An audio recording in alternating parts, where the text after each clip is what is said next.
오늘 우리에게 주시는 하나님의 말씀은 구약성경 전도서 3장 1절과 11절, 신약성경 고린도전서 13장 11절부터 12절, 요한복음 21장 18절과 마태복음 16장 25절의 말씀입니다.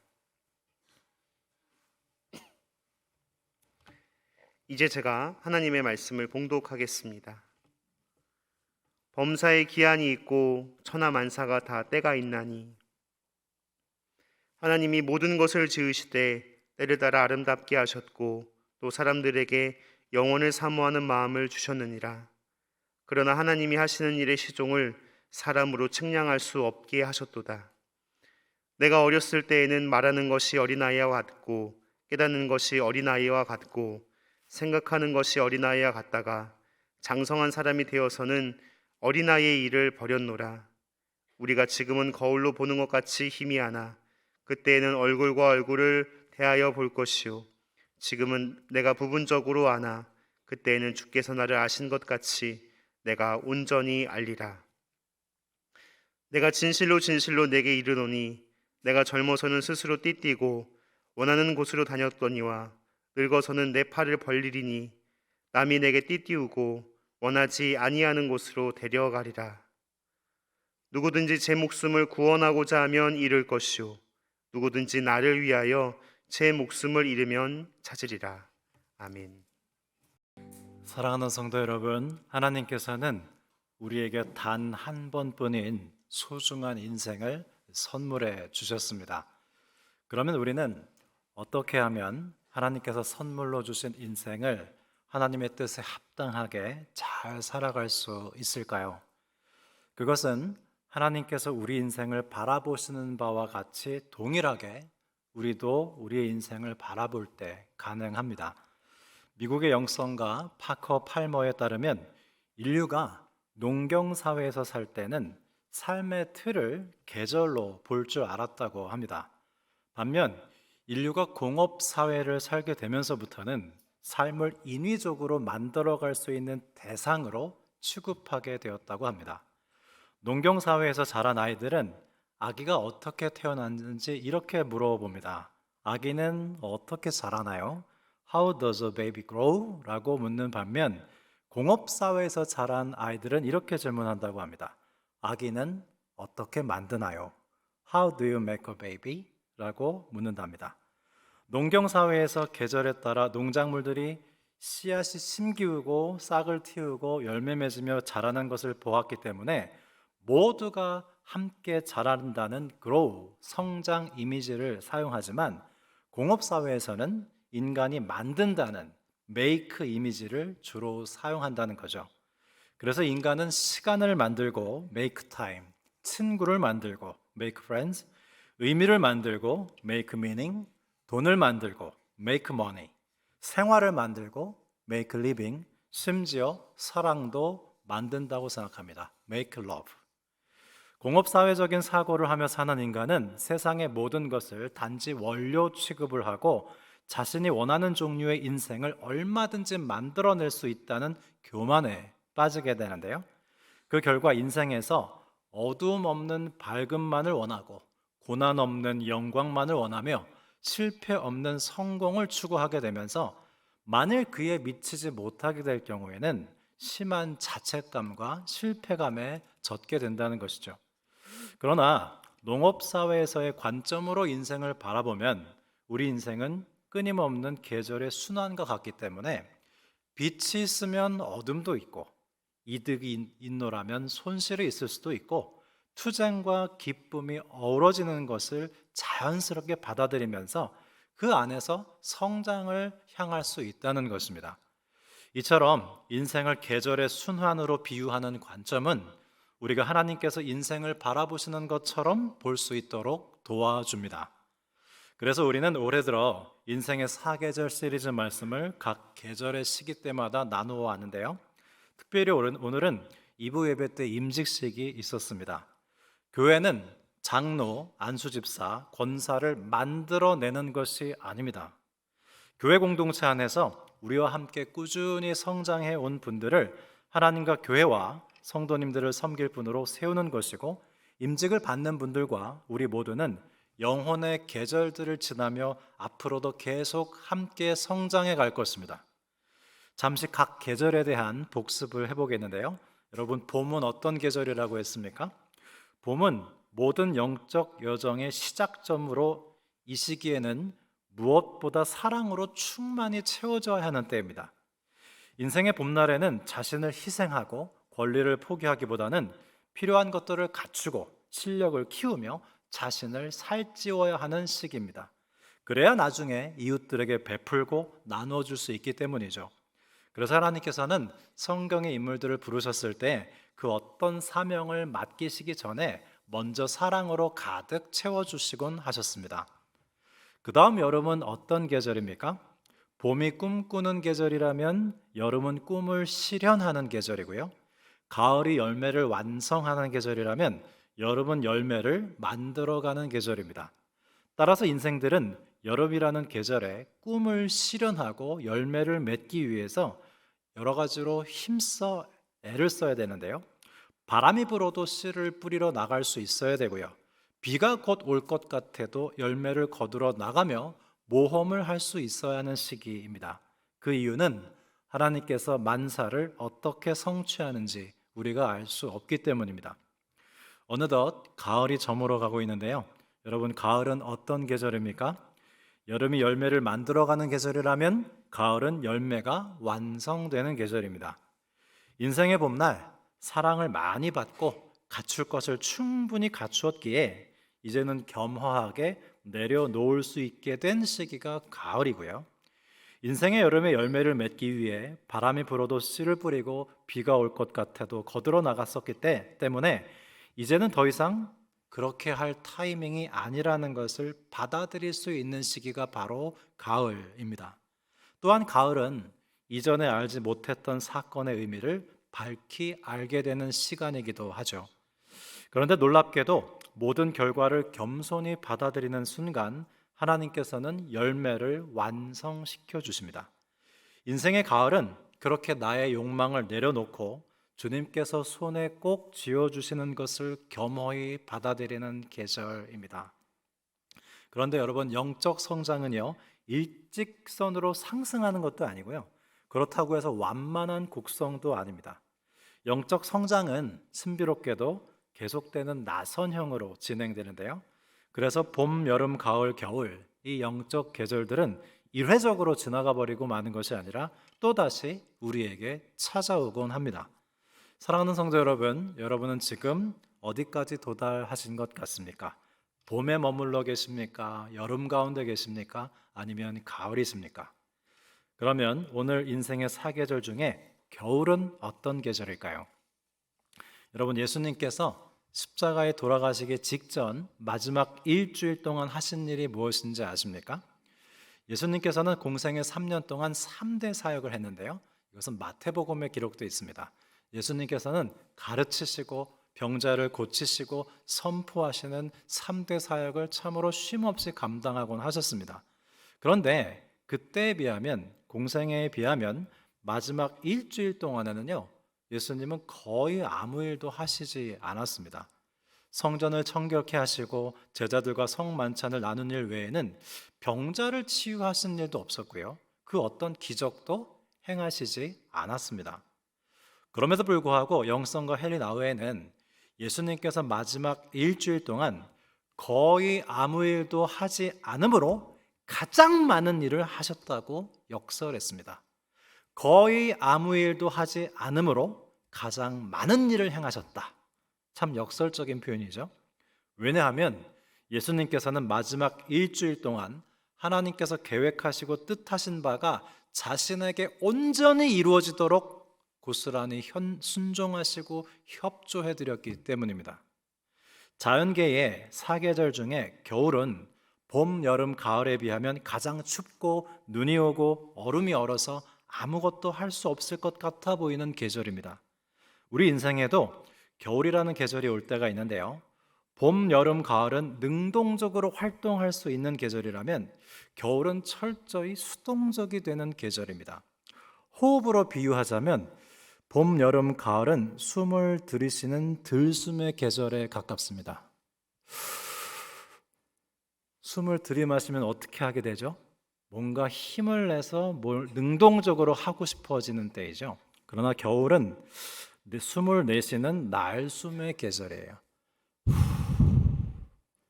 숨을 내쉬면 힘이 빠집니다. 그럼에도 불구하고 우리 역시 인생에 겨울이라는 계절이 왔을 때 예수님처럼 많은 일을 행할 수 있는데요. 그것은 하나님의 뜻이 나에게 오롯이 이루어지도록 협조해 드리는 것입니다. 이때 우리가 하나님께 드려야 할 기도는 예수님께서 겟세마네 동산에서 드리셨던 기도입니다. 아버지여, 나의 원대로 마옵시고 아버지의 원대로 하옵소서. 여러분, 우리가 영적으로 최대한 성장한 모습은 어떤 모습일까요? 우리가 영적으로 성장해서 최고점을 찍은 모습은 오늘 봉독해드린 요한복음 21장 18절에 기록되어 있습니다. 부활하신 예수님께서 시몬 베드로에게 하신 말씀입니다. 내가 진실로 진실로 내게 이르노니 내가 젊어서는 스스로 띠뛰고 원하는 곳으로 다녔거니와 늙어서는 내 팔을 벌리리니 남이 내게 띠띠우고 원하지 아니하는 곳으로 데려가리라. 이 말씀은 베드로가 억지로 납치됐다는 말씀이 아니라 하나님의 뜻에 대한 수용성이 극대화돼서 하나님께 온전히 복종할 수 있게 됐다는 뜻입니다. 우리가 영적으로 최대한 성장했을 때의 모습은 젊은 사도의 모습처럼 스스로 띠를 띠고 얼마든지 자신이 원하는 곳으로 돌아다니는 모습이 아니고요. 오히려 하나님께 완전히 굴복한 늙은 사도의 모습처럼 주도권을 온전히 하나님께 맡기고 자신이 원치 않는 곳으로 데려갈 것을 기대하는 모습입니다. 그러면 왜 주도권이 나에게서 하나님께로 넘어가야 하는 것일까요? 우리의 자아중심적 성향은 하나님을 만나기 전에는 세속적인 이유로 교만하고 탐욕스럽지만 하나님을 만난 이후에는 신앙적인 이유로 교만하고 탐욕스럽기 때문입니다. 장로 안수집사 권사가 되기 전에는 세상적인 이유로 교만하고 탐욕스러울 수 있지만 장로 권사 안수집사가 되고 나서는 얼마든지 신앙적인 이유로 교만하고 탐욕스러워질 수도 있습니다. 거기에 우리는 얼마나 잘 속아 넘어가는지요. 따라서 만일 우리가 하나님께 철저히 항복하고 주도권을 넘겨드리는 동시에 하나님의 뜻을 수용하지 않으면 우리의 영적 성장은 거기서 멈춰버리게 됩니다. 인생의 사계절 중 겨울이 왔을 때 우리는 스스로 띠띠우고 원하는 곳으로 다닐 것이 아니라 두 팔을 활짝 벌리고 하나님께 협조해 드려야 하는 계절인 것이죠. 두 번째로 인생의 사계절 중 겨울은 하나님과의 사랑의 절정에 다다른 시기이기도 합니다. 우리는 그것을 아가서 8장에서 목격할 수 있는데요. 아가서 8장 6절 말씀을 읽어드리겠습니다. 너는 나를 도장같이 마음에 품고 도장같이 팔에 두라. 사랑은 죽음같이 강하고 질투는 소울같이 잔인하며 불길같이 일어나니 그 기세가 여호와의 불과 같으니라. 여러분, 사랑하면 어떻게 되는지 아십니까? 하나님께서 원하신 대로 사는 방법이 또 한 가지 있는데요. 살아생전 최대한 사랑을 많이 해보는 거예요. 사랑하면 어떻게 되냐면 사랑하면 죽습니다. 사랑하면 나를 상대방에게 점점 모두 다 내어주게 되기 때문이죠. 만일 사랑하는데 내가 버젓이 펄펄 살아있다면 그것은 사랑한 게 아닐 겁니다. 아가서 8장에 등장하는 여인은 사랑하면 죽게 된다는 것을 간파하고 연인과 하나 되기를 바라고 있습니다. 저는 결혼 주례를 계속하는 편인데요. 매년 젊은이들이 결혼을 하고 결혼 주례자로 저를 초대할 때가 있는데 이상하게도 결혼 주례를 할 때 저 혼자 속으로 몰래 느끼는 감정이 있습니다. 왠지 결혼식이 장례식 같다. 왜냐하면 신랑 신부는 이제 결혼 이전에 처녀 총각의 삶이 완전히 죽고 부부로 다시 태어나는 순간이기 때문입니다. 여러분, 정말 그렇지 않습니까? 여자가 남자를 사랑해서 결혼한다는 것은 내가 남자를 위해 죽는 것과 같습니다. 그리고 그 남편의 인생으로 다시 태어나 살아가는 것이죠. 또한 남자가 여자를 사랑해서 결혼하는 것 역시 그 여자를 위해 죽는 것과 같습니다. 그리고 아내의 인생으로 다시 태어나 살아가는 겁니다. 남편 여러분, 지금 현재 여러분의 모습은 아내의 죽음을 통해 이루어진 모습입니다. 아내 여러분, 지금 여러분의 모습은 또한 남편의 죽음으로 이루어진 것입니다. 참 신비합니다. 남편과 아내가 서로 사랑해서 죽었는데 죽지 않았습니다. 오히려 서로를 통해 더 풍성하게 다시 태어났습니다. 뿐만 아니라 자녀가 태어나고 사랑해서 죽는 죽음은 이렇듯 새로운 생명으로 다시 태어납니다. 부모가 자녀를 사랑하는 것 역시 자녀를 위해서 죽는 것과 같습니다. 여러분, 육아가 얼마나 어렵습니까? 아이를 낳는 일은 정말 죽는 것 같고요. 육아는 더 죽는 것 같습니다. 그런데 부모는 자녀를 통해 다시 태어납니다. 그리고 자녀의 인생을 통해 살아갑니다. 인생의 사계절 중 봄, 여름, 가을은 하나님을 사랑하지만 아직 완전히 죽은 상태는 아닙니다. 그래서 아직 덜 죽었기 때문에 스스로 띠를 띠고 원하는 곳으로 다니려고 하죠. 그러나 겨울이 되면 하나님께 완전히 항복하고 주도권을 넘긴 다음 완전히 죽습니다. 그 결과 주 예수님께서 내 안에 사시게 됩니다. 오늘은 왕이신 그리스도의 주일인데요. 절기상으로 오늘이 2022년도의 마지막 주일이고요. 다음 주 대림절 첫 번째 주일이 사실은 새해 첫 주입니다. 우리 교회는 항상 왕이신 그리스도 주일에 임직식을 하곤 했습니다. 그러면 여러분, 우리는 왜 그리스도를 우리의 왕으로 부르는 것입니까? 주님은 온전히 사랑이셔서 우리에게 자신을 온전히 내어주시고 죽으셨고 우리를 위해 부활하셨기에 그분은 우리의 왕이십니다. 마찬가지로 우리가 주님을 사랑하면 주님을 위해 죽게 되고 그 결과 그리스도께서 내 안에 사시게 됩니다. 우리가 사랑하는 대상을 위해 죽고 그의 삶에 다시 태어나 살아가듯이 주님은 우리를 통해 다시 살아가시고자 우리를 위해 죽으시고 부활하셔서 오늘날 교회를 통해 역사하시고 부족한 우리를 사용하셔서 당신의 뜻을 이루고자 하십니다. 그것이 교회입니다. 인생의 사계절에서 봄, 여름, 가을에는 하나님과 나와의 관계가 나와 그입니다. 하나님과 나이죠. 그러나 이제 겨울이 돼서는 하나님과 나와의 관계는 하나님 당신과 하나님 당신의 것으로서의 나의 관계로 재정립됩니다. 제가 전에 신무하던 교회는 담임 목사 10년 임기 제도가 있는 교회였습니다. 지금도 그런데요. 그래서 그 교회에는 담임 목사가 부임해서 직무를 수행하다가 10년이 되면 무조건 모든 것을 중단하고 교회를 사임하고 떠나야 합니다. 어떤 면에서 그 교회는 10년마다 모든 성장을 중단하고 연약해지기로 결단함으로 오로지 주님께서 우리 교회의 주인 되심을 고백하는 교회였습니다. 우리 높은 뜻 정의교회는 담임 목사가 6년을 심호하면 재신임 투표를 합니다. 그리고 재신임을 받지 못하면 교회를 사임해야 하고 재신임을 받으면 1년간 안식년을 갖도록 합니다. 즉 6년에 한 번씩 담임 목사 없이 오로지 하나님께서만 교회의 주인이심을 기억하는 교회입니다.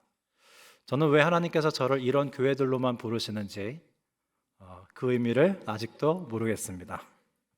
이처럼 우리의 인생의 겨울이라는 계절은 모든 인간적인 것들을 중단하고 오직 하나님이 하나님 되시도록 하는 계절입니다. 그렇게 함으로 진정한 생명의 계절인 봄을 맞이할 수 있는 것이죠. 여러분, 수영을 잘 하게 됐다는 건 무엇을 의미합니까? 물을 컨트롤하게 됐다는 것인가요? 그렇지 않습니다. 오히려 물의 컨트롤을 받고 물을 잘 의지하고 부력의 도움으로 물에 빠지지 않고 잘 떠서 앞으로 나아가게 됐다는 걸 뜻하죠. 자전거를 잘 탈 줄 알게 됐다는 건 무엇입니까? 중력을 지배할 수 있게 됐다는 것인가요? 그렇지 않죠. 자전거가 넘어질 것 같은 쪽으로 핸들을 틀면 오히려 넘어지지 않게 된다는 것을 몸으로 알고 중력과 하나가 된 것을 의미합니다.